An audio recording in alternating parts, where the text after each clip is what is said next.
Well, welcome everyone. It's good to be here with you. And I feel like congratulations is in order because we've made it.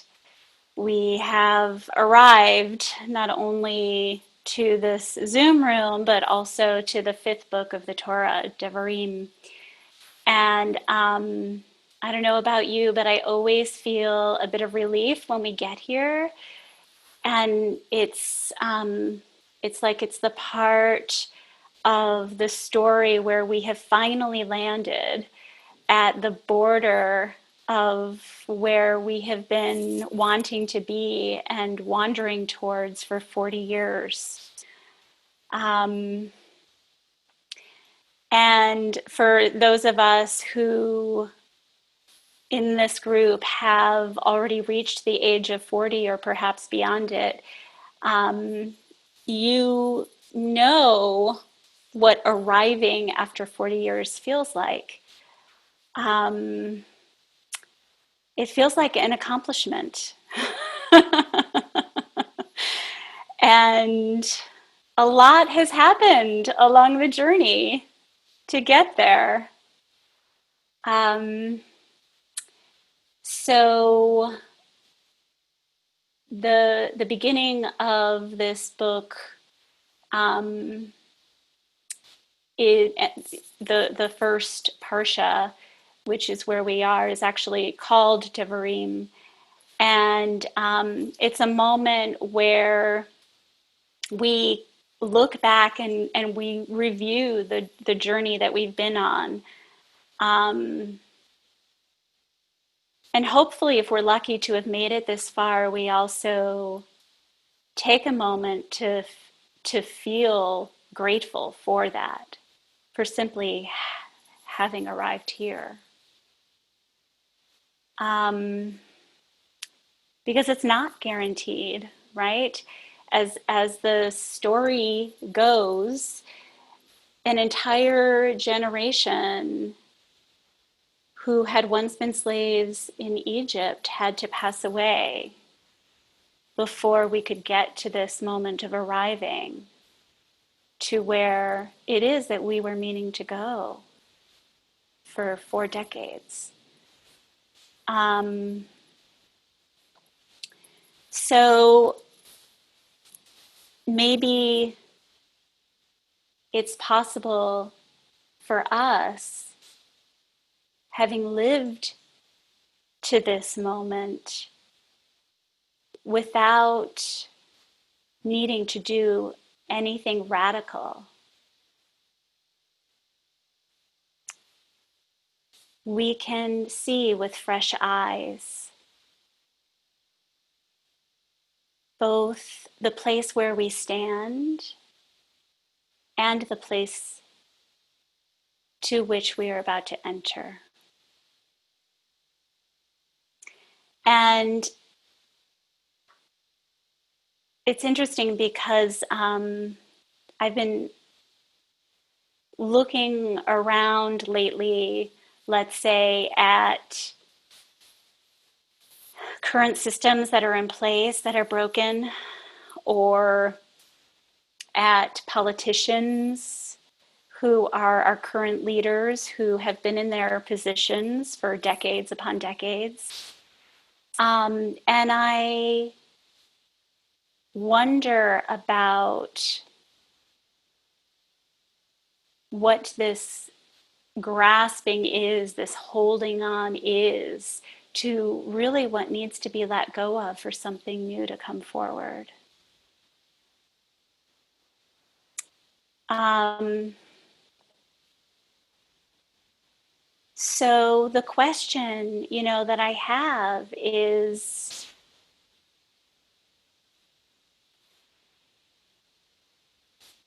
how from here do we go forward in a way that will serve us all? Um, and I realize there is not a simple answer to this. In fact, there may not be an answer to this. just recently, a dear friend and teacher, his name is Rabbi David Cooper. He's not the rabbi of Kehillah, who a lot of us know, but he's the rabbi who wrote God as a Verb, who some of us also know. He recently passed away, and I have been sitting during his time of transition with the teachings that he passed on to me and to those of him, to those that have studied with him.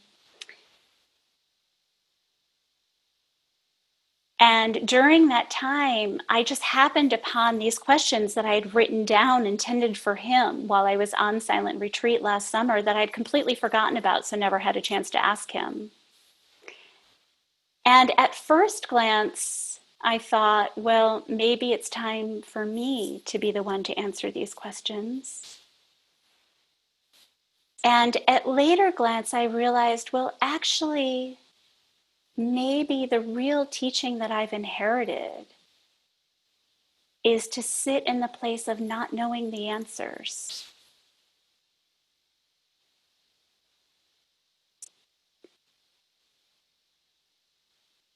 That it is in asking the question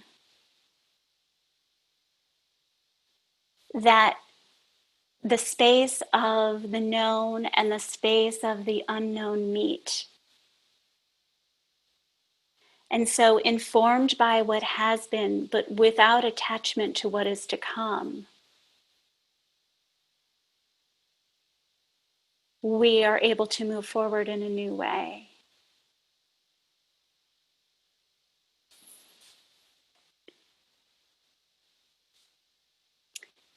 So,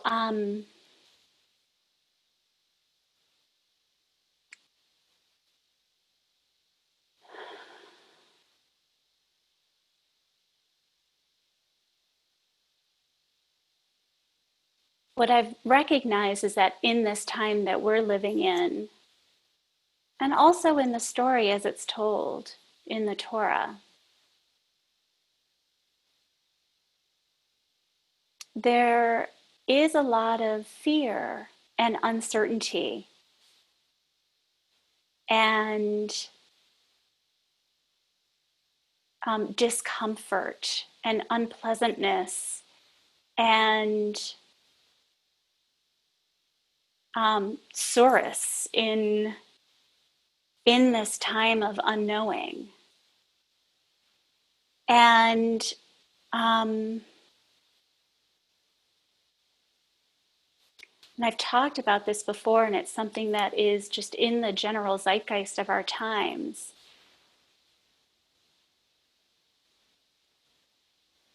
It may not ever be that we feel prepared. It may not ever be that we feel secure or that we feel wise enough or even feel ready. But one way to understand what being ready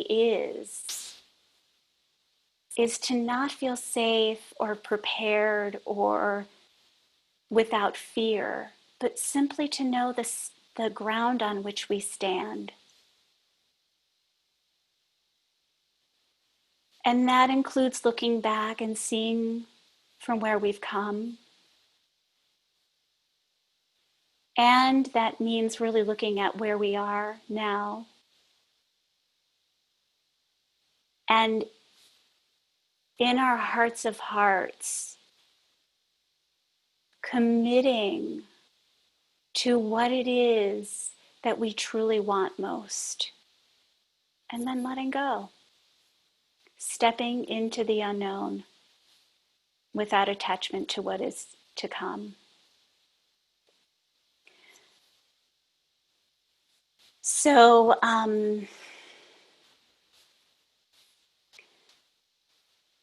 I'd like to read to you a poem that is from a woman who goes by the Velveteen Rabbi. Her name is Rabbi Rachel Barenblatt. And this is something that she wrote on this parsha based on the words that Moses addressed to all of Israel on the other side of the Jordan, which is where we begin Deuteronomy or Devarim.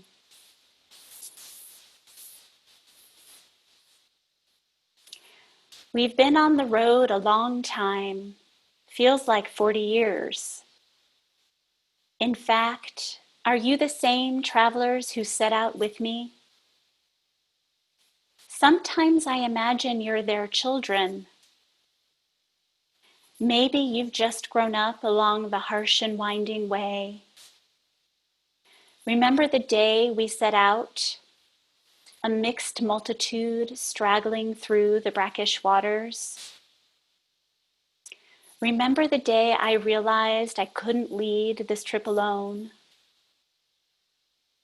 Remember the day we sent runners to scout where we were going, but we were afraid of the prospect of entering somewhere new, maybe being changed by the experience. The wandering, the fighting, the wadis we crossed. The story will take hours to retell. For now, close your eyes, take a breath, and remember where we've been. What moved you? What surprised you?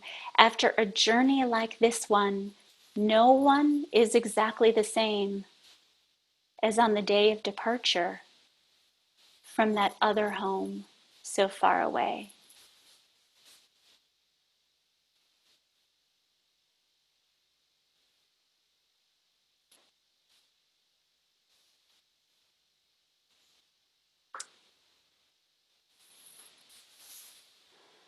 So I thought we would take a little time in silence to, rather than through words, through Devarim, to allow whatever wants to arrive in us, that wants to be remembered, that wants to be seen and to be known, to come, so that we may be better informed, so that we may have more self-compassion and compassion for others, so that we may be better able to let go into whatever is next on our journeys.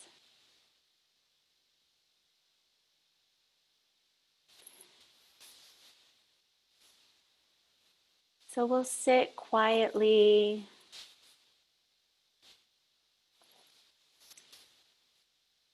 let's see, for about 25 minutes. And allow the silence to be the space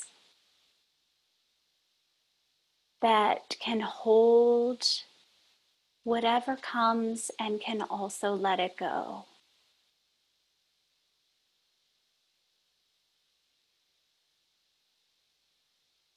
And that space, that eternal space,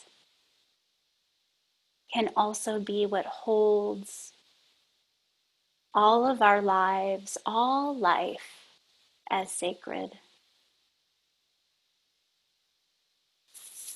So I'll ring the bell to bring us in and also to bring us out.